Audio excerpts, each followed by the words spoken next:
What are the best export settings for Instagram Reels and TikTok videos?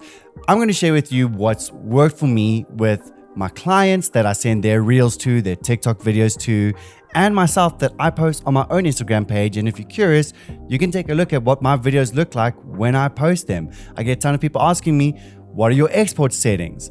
So let me show you what's worked for me. I'm going to keep this very simple and short. This is a reel that I put together. I shoot a lot with my girlfriend when she goes horse riding. It's one of my favorite places to be. It's quiet. I get to collect my thoughts. I get to think of business ideas.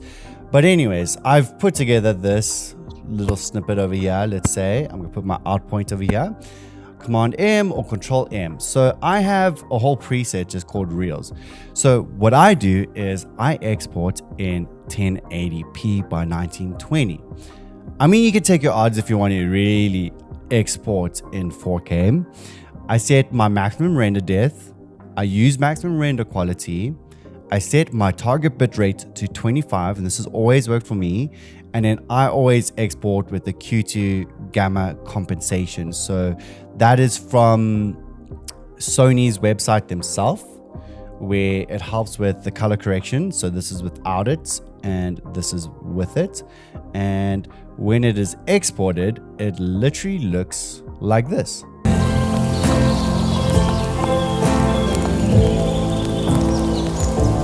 And my girlfriend, she's so beautiful.